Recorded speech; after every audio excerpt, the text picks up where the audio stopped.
One night in a small London house, a little baby girl was born. Such a dear wee baby, with tiny ears like little pink shells, rosy cheeks, and a pretty little mouth. But alas, something was missing.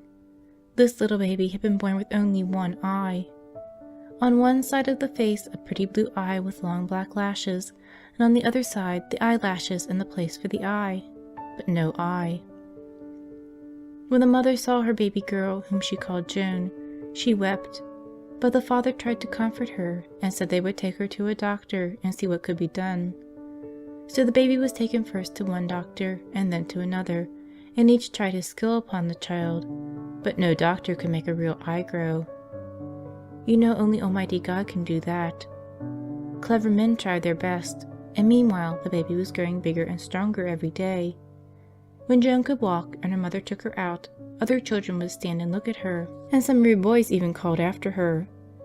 This made the poor little one very sad, and she would hide her face in her mother's skirts and beg to be left indoors. So her mother brought her a shade to wear over the place where the other eye should have been. After that, people did not notice her so much. When she was 5 years old, Joan went to school, and as she was a little Catholic girl, she went to a school kept by some good sisters.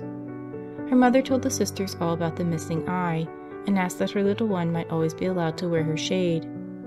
Of course the sisters said that she might, and she also took care that none of the other children should tease her about it. When Joan had been at school a short time, she began to lose her fear of others, and would play merrily with her little companions. From time to time she was taken to the doctor, but he said there was now no hope of doing anything for her. When Joan had been 2 years at school, Sister thought it time for her to prepare for her first Holy Communion, so she and several of her little companions began to attend the special instructions. From the very first, the Sister noticed that Joan was one of the most attentive and most in earnest. Though she did not ask many questions, as some of the others did, not a word was said that she did not remember. What struck Joan most was that it was the great God Himself who was to come into her heart, God who was all-powerful and had done such wonderful things when He had lived on earth. Doctors might be clever, but they were not like Almighty God. Ah, she knew what she would ask for on her First Communion day. Joan's mother was not rich, but she had made a white frock and white veil for her little girl on her First Communion day. "Poor little mite," sighed her mother as she sewed. "She shall have all I can give her to make her happy." The First Communion morning arrived. Mother called her little one and began to dress her. When she arranged her hair, she was preparing to replace the shade, but Joan stopped her.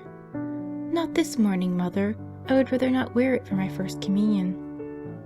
"Not wear it?" said her mother, looking at her in surprise, for Joan could hardly bear to be without it even while she dressed.